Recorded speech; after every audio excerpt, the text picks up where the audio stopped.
Olá pessoal, estamos começando então a nossa segunda aula, falando aí sobre comércio internacional, ok? Então, na última aula falamos bastante de políticas comerciais voltadas aí ao liberalismo, ao livre-cambismo, não é? Vamos começar falando então nessa aula sobre o protecionismo. Qual seria o papel do Estado neste caso, não é? No protecionismo?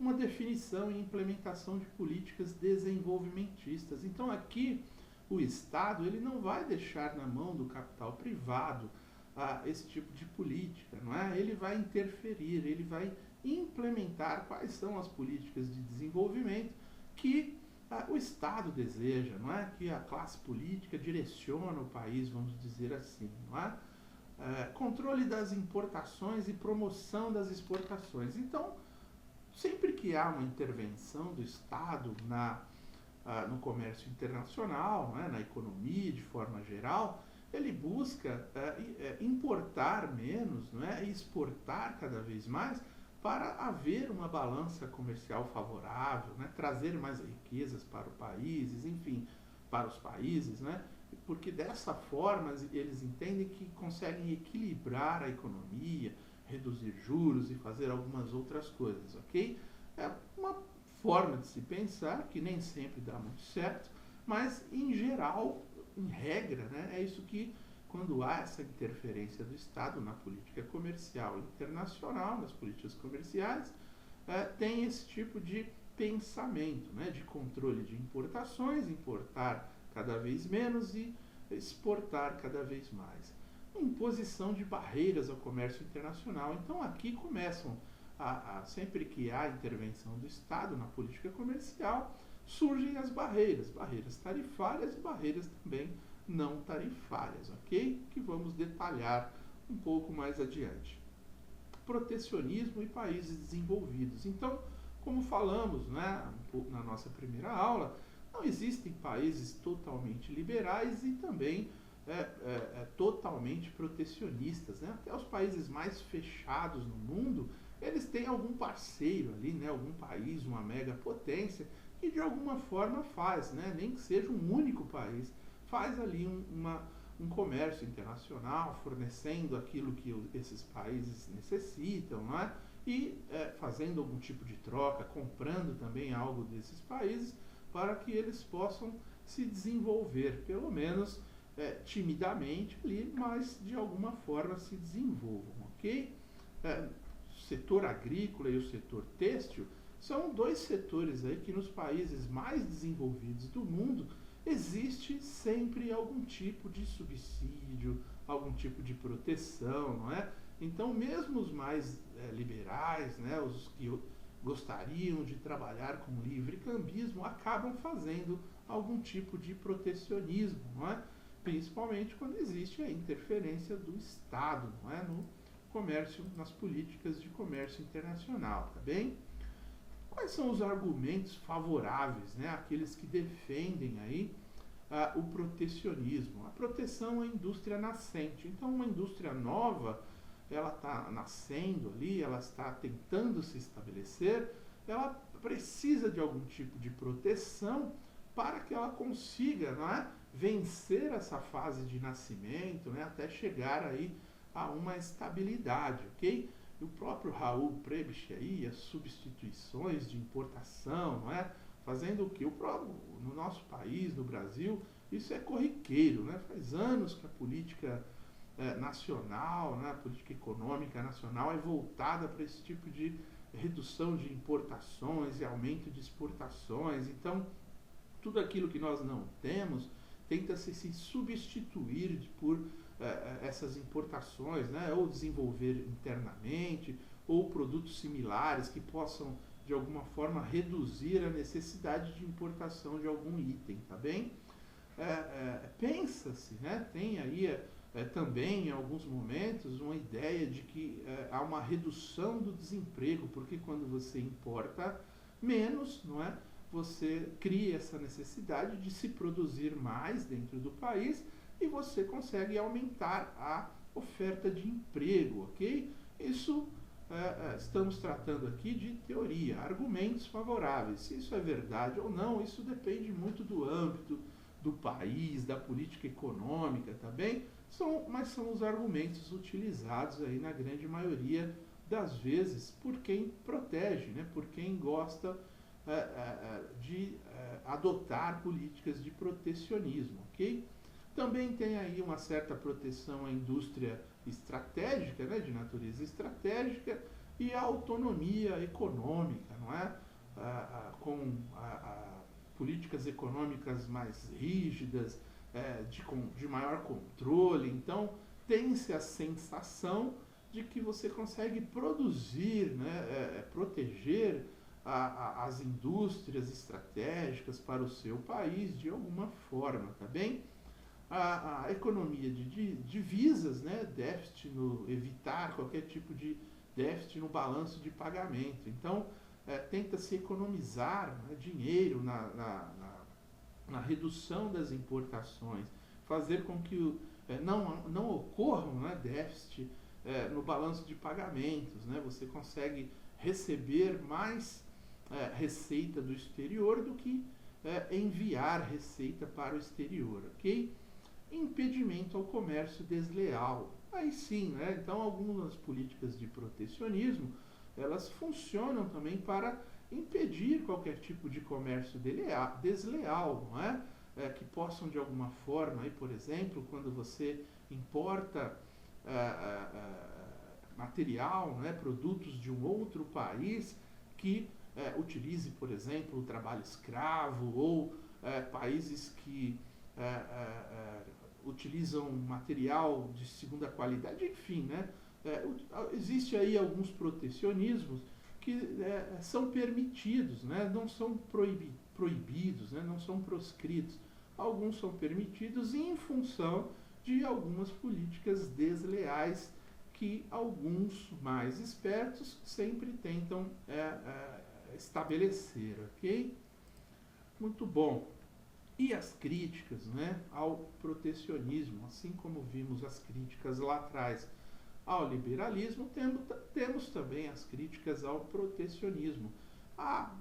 Segundo os críticos, uma acomodação da indústria nacional. Né? Quando você tem proteção, você não investe em tecnologia, em pesquisas, você não atrela mais serviços a seu produto. Então existe uma acomodação da indústria. Faz com que essa indústria fique desatualizada, o produto inclusive, né? E isso naturalmente reduz a satisfação, né, por quem compra, por quem adquire aquele tipo de produto.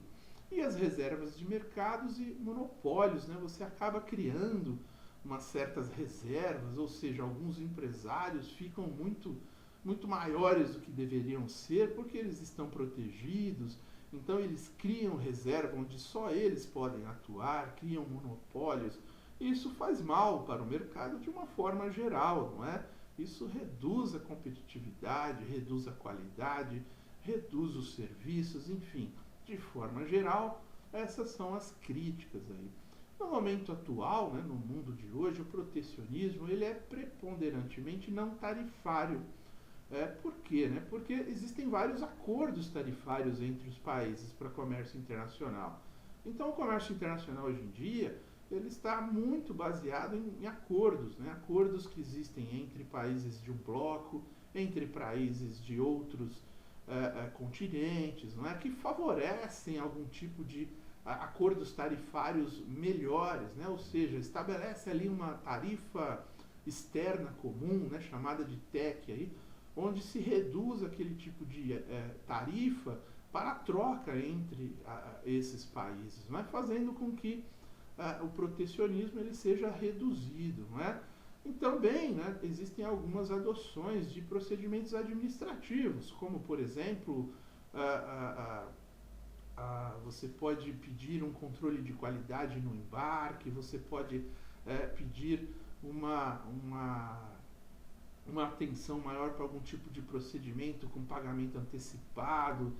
Enfim, né, existe uma série de procedimentos administrativos que também são colocados dentro da necessidade, né, dos processos de importação e de exportação que exigem dos dois lados algum tipo de contratos, né? Os contratos seguem aí umas leis, como os Incoterms, que nós vamos ver mais adiante, e outras coisas mais, tá bem? E controles técnicos e sanitários, né? Também, né? Sobre produtos, sobre embalagens, por exemplo, madeira, né? Que há que se fazer alguns processos lá para investigação de onde vem essa madeira, se ela não está contaminada, se não está trazendo nenhum tipo de praga do exterior que possa contaminar o solo e a natureza, né, o meio ambiente de forma geral, e prejudicar a produção local, né, de produtos agropecuários, enfim. Então é necessário também que exista esse tipo de protecionismo. Esse protecionismo, né, tanto os procedimentos administrativos, como os técnicos, os técnicos e sanitários, eles são os protecionismos permitidos, necessários até, não é? Para a evolução das políticas comerciais em alguns casos, tá bem? Muito bom, e com isso falamos aí basicamente de todos os assuntos voltados à questão de políticas comerciais, tá bem? O que nos permite agora aprofundar um pouco as questões sobre as barreiras, né, tarifárias e não tarifárias.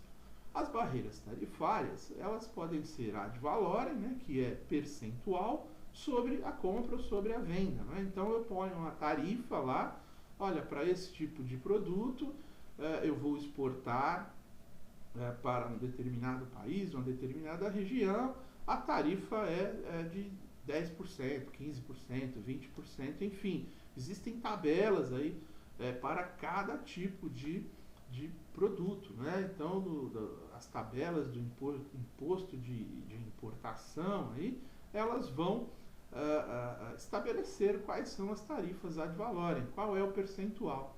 Existem também uma barreira tarifária que pode ser específica, por exemplo, para um determinado produto, eu digo lá que, olha, você vai ter que cobrar R$100 por cada quilo, por exemplo, tá? Então, se eu for importar 100 quilos daquele produto, eu vou ter que pagar R$100 vezes 100 quilos, né? Vou ter que pagar aí, uma quantia baseada específica por quilo e não percentual sobre o valor da mercadoria que eu estou comercializando, tá bem? Existem as mistas, né, ou compostas, que podem ser ter as duas coisas, né, ter uma tarifa específica e, além disso, uma ad valorem. O mais comum é que as tarifas sejam ad valorem, porque é mais simples de se controlar, não é? Porque, como podemos ver lá em direito tributário, né, pelo Código Tributário Nacional, as próprias empresas fazem o controle, né, do percentual, recolhendo os impostos antes, né, para que depois o Estado homologue e certifique aquela quantidade de imposto se está correto ou não, mas a responsabilidade recai sobre quem faz a importação, a exportação. Então, ela é de mais simples controle, muito mais fácil para se estabelecer. Em regra, a ad valorem é o que é aplicada, não é? Mas podem existir específicas, por exemplo, o caso da CID, não é? Nós vamos falar dela, né? Contribuição aí sobre produtos, né? de origem de petróleo, enfim. São coisas que podem ocorrer, tá bem? A ad valorem, em regra, é a mais utilizada. Função econômica, né? Tarifa fiscal. Em alguns países, não é assim, a tarifa fiscal ela tem uma função econômica mesmo, de atrair divisas, né? Países muito pobres, países muito que estão aí longe das políticas comerciais, do comércio internacional de forma em geral, né? Então esses países, quando colocam barreiras tarifárias, eles os fazem realmente para o Estado mesmo, né, arrecadar. Então qualquer tipo de comércio internacional ali, importação ou exportação, a tarifa ela tem essa característica de função econômica, de arrecadação, ok? Nos demais países, né, assim como Reino Unido, Estados Unidos e até mesmo no Brasil, isso já não, isso tem uma função extra fiscal, não é muito em função do valor, não é?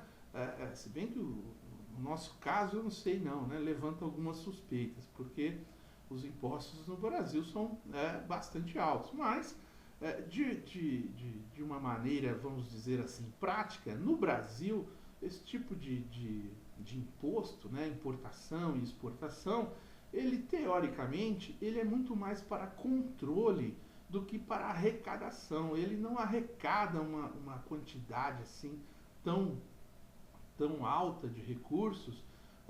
O Brasil não é um país que teoricamente necessitaria desses impostos para sobreviver. Ele faz essa tarifa para equilibrar, né, o comércio internacional com os preços dos demais países, fazendo com que o preço de um produto importado ele tenha uma competitividade com o nosso produto interno, que às vezes nós temos aí o custo Brasil, né, aquele custo interno muito alto para produção, para transportes, para armazenamento, para disposição, não é, desses produtos, por não termos aí uma logística tão bem desenvolvida para comércio internacional aí, né?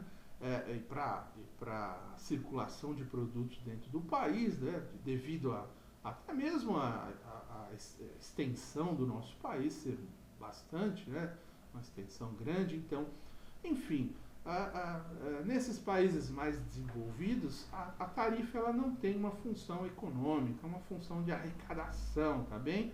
É uma função muito mais de equilíbrio interno e de controle, né, dos processos de importação e exportação, tá bem? No caso das não tarifárias, né, perdão, ainda estamos falando das tarifárias, falamos aí da ad valorem, né, basicamente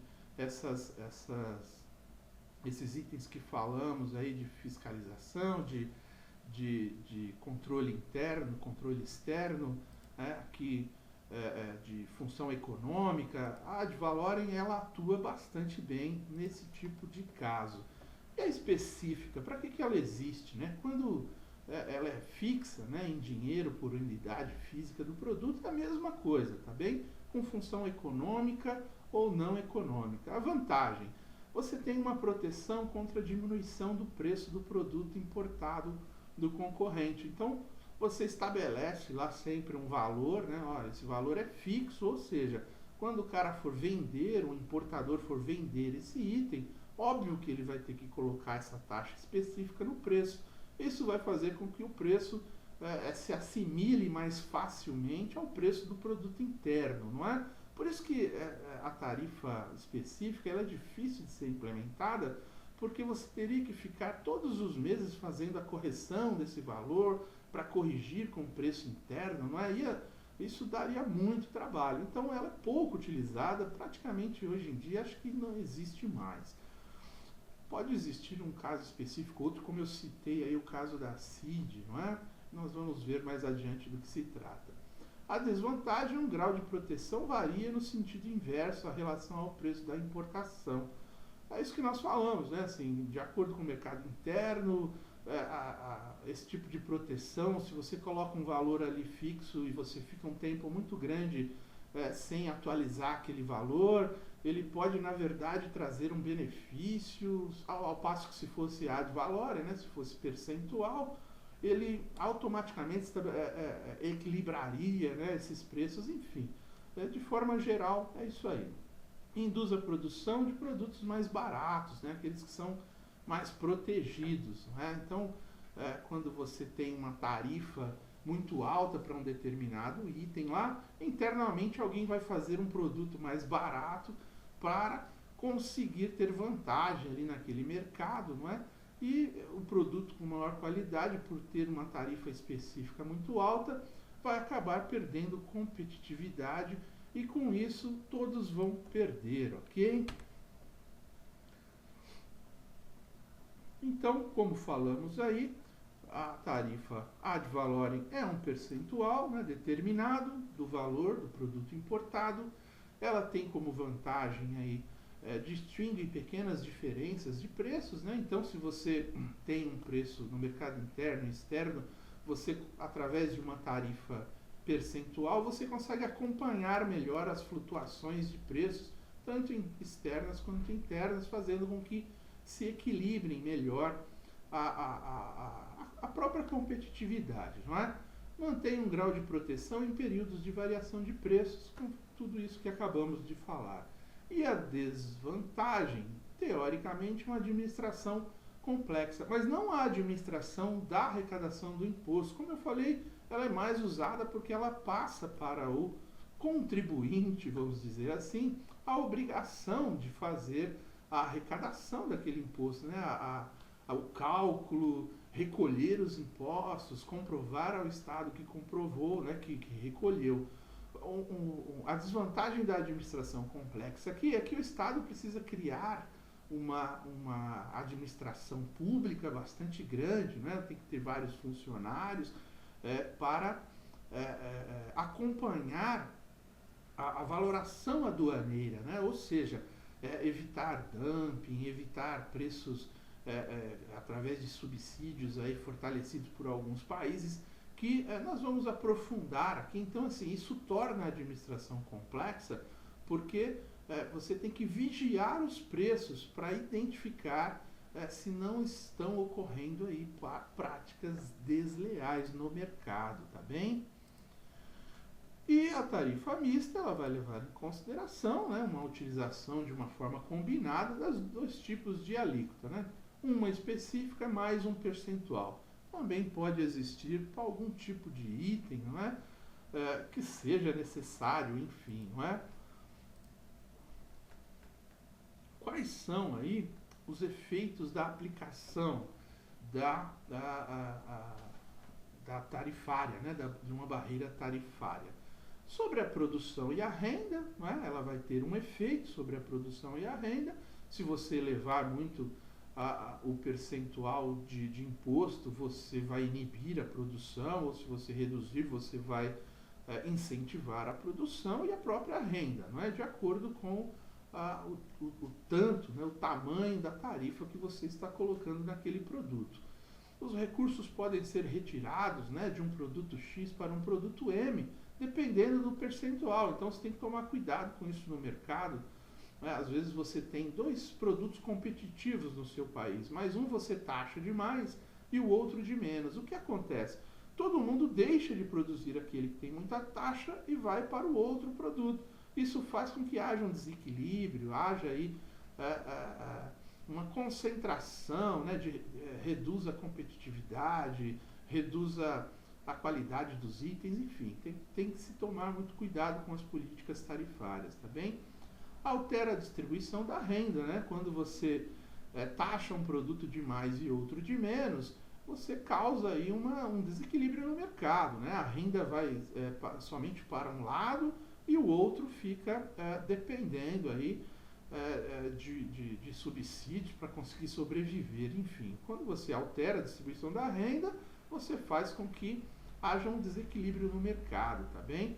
Taxando de mais um produto e de menos outro. Portanto, é necessário que seja muito bem equilibrado isso, não é?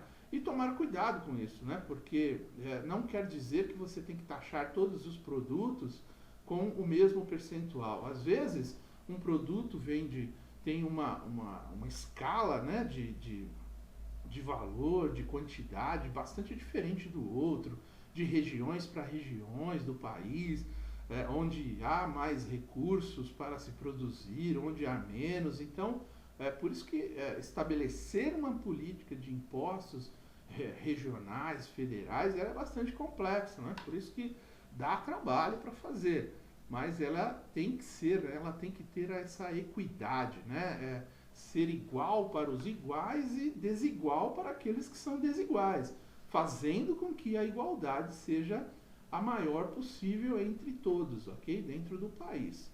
O país se especializa menos na produção de bens de maior vantagem comparativa, não é? Então, quando você migra de um produto para o outro, você tem menos, uma taxação maior num produto X e menor num produto M, você elimina esse tipo você acaba fazendo com que os países, né, percam essa vantagem comparativa. Quando você compara lá fora, você fala, bom, eu tenho mais eficiência para produzir um item, porém o meu governo taxa demais esse item e eu perco vantagem. Para isso eu prefiro importar então do que produzir. Tem que se tomar cuidado então com esse tipo de tudo, né? de política, não é? Sacrifica ganhos no comércio, óbvio, né? Com tudo aquilo que nós já falamos. Você deixa de ganhar no comércio, às vezes porque taxou um produto demais, aquele produto perde com competitividade, deixa, né? Tem um desequilíbrio, né, na distribuição da renda e também reduz os ganhos no comércio, tanto no comércio interno como externo, não é?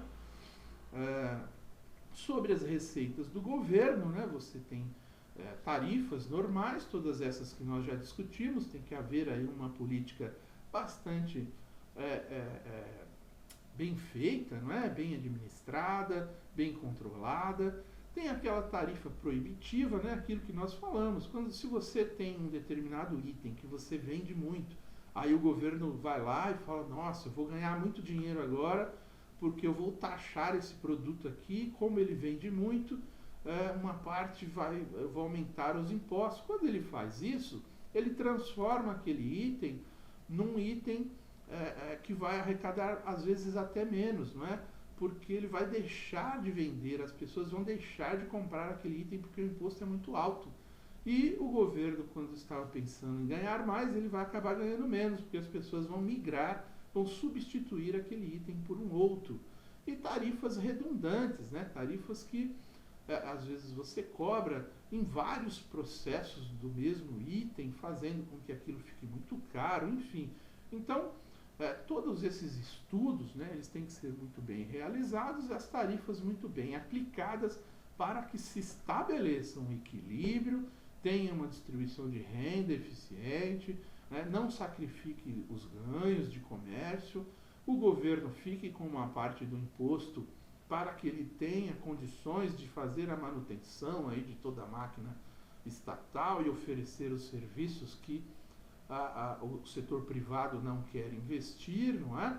De forma equilibrada, né? Não pode haver desequilíbrio, ok? Nas tarifas e muito menos no comércio internacional, não é? Se você praticar tarifas proibitivas, você vai perder negócio, não é? Se você não vai ficar competitivo, você não conseguirá equilibrar a sua balança, não é? A balança comercial, porque você não conseguirá importar e exportar com eficiência, tá bem?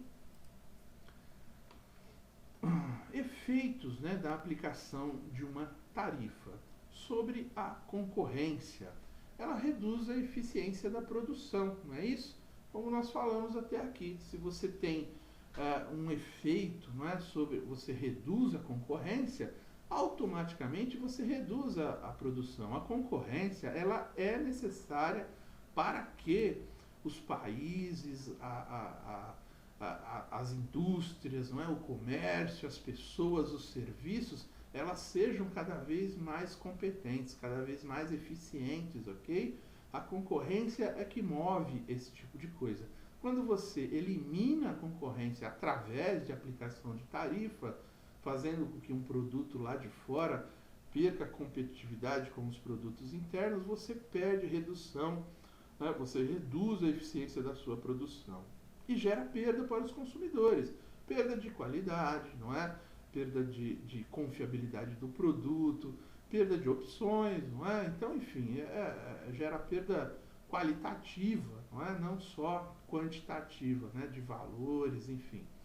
Sobre o balanço de pagamentos, você reduz até o déficit externo, né, num curto prazo. Ou seja, você coloca uma tarifa alta para importar, o que acontece?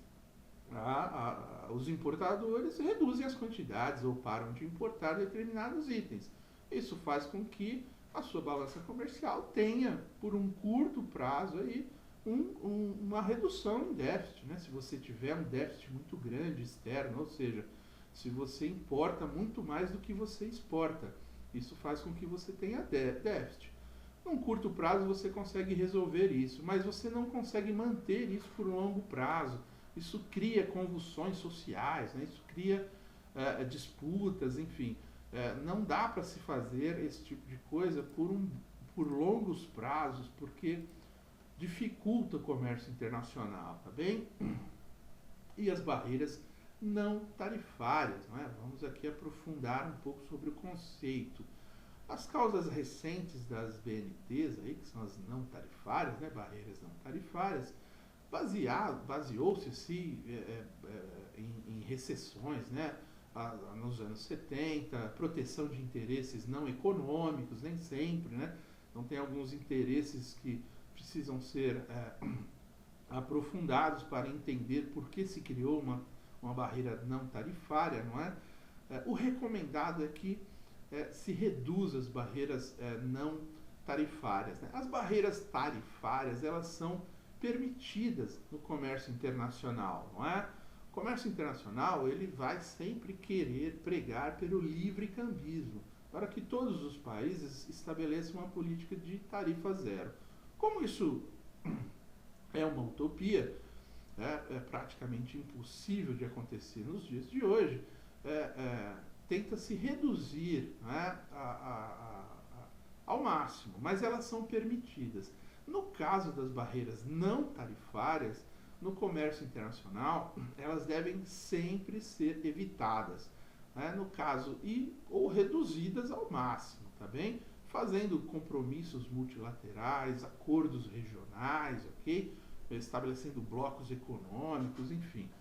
Isso é de suma importância, tá bem? A barreira não tarifária, ela deve ser evitada.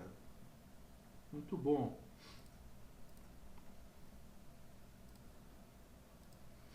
Ok, quais são as espécies de barreiras não tarifárias? Cotas e proibição de importação. Então eu estabeleço cotas, né? Olha, os importadores, o país só pode importar tanto, né? Cada importador só pode importar tanto, ou eu proíbo mesmo a importação daquele item. Falo, ó, esse tipo de item aqui só nacional, não pode se importar. É um tipo de barreira não tarifária. Subtarifária, né? Subsídios e os direitos compensatórios, ou seja, eu estabeleço subsídios à minha produção, por exemplo, de arroz. Eu não quero que todo arroz ele seja consumido, seja produzido no Brasil e seja consumido só do Brasil. O que eu faço? Eu dou subsídios aos produtores, eu pago, além do que ele vai vender, ele vende lá 1 quilo a R$50, vamos supor. Eu dou mais 50 para ele a cada quilo que ele vender, como subsídios, como uma ajuda, né? Uma maneira de ajudá-lo a produzir cada vez mais, não ter prejuízo e, com isso, reduzir a competitividade. Eu reduzo a necessidade de importar aquele item, fomentando o mercado interno através de subsídios, né, aos produtores. E direitos compensatórios, ou seja, ao invés de comprar, se eu comprar o interno mais caro e não o externo, eu dou algum direito para quem está comprando, né? Eu te compenso de alguma forma através de redução de impostos, de taxas, enfim, de alguma maneira, ou ao vendedor ou ao comprador. Eu estabeleço algo para auxiliar, para ajudar aquele mercado específico de um item que eu escolho, tá bem? Isso é também uma barreira não tarifária. Direitos anti-dumping e salvaguardas, ok?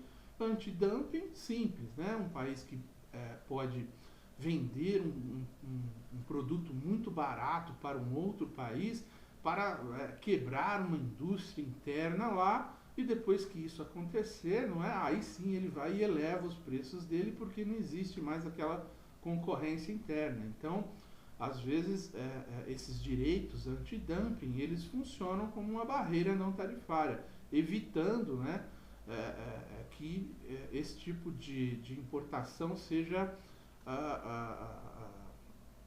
corrente, né? Então eu proíbo aquele item porque aquele item, por um tempo, até que seja feita uma investigação, não é, adequada, proíbo aquele item de alguma maneira a importação dele por um prazo específico. E uma salvaguarda também, uma ajuda, né, um tempo também que eu ganho quando eu estou com algum tipo de problema interno em algum mercado. Eu coloco uma barreira ali impositiva por algum tempo para que eu consiga resguardar, não é, um determinado mercado no meu país, porque estou com alguma dificuldade momentânea. Então eu também crio uma barreira tarifária, criando uma salvaguarda, né? Olha, não vai importar durante um tempo, até que a minha política comercial resolva isso aqui, enfim. Gravames, né, adicionais, ou seja, ao invés de colocar uma tarifa direta no preço do produto, né, no ad valorem, ou específica, ou mista, não é, lá na documentação, no preço do produto, eu coloco uma série de taxas, né, taxas de marinha mercante, taxas de porto, não é? Enfim, né, eu vou colocando um monte de taxas, aquilo faz com que o preço também fique muito elevado e não é enxergado, né, por ninguém que está fazendo o comércio ali, porque ele está por fora, ele está mais ou menos ali escondido, né, ele só aparece no momento que você realmente tem que fazer ali o desembaraço da carga, aí você acaba pagando muito mais do que você tinha previsto. Então, é óbvio que quem faz importações regulares já conhece, né, tudo isso. Mas também é um tipo, esse tipo de gravame adicional, né, de taxas adicionais, é um tipo de barreira não tarifária, porque ele não está embutido diretamente na tarifa, né, tarifa ali do produto externo, né, na tarifa do imposto de importação e imposto de exportação, ele está fora. O licenciamento e controle de preços, né? O que é isso? Eu licencio, né?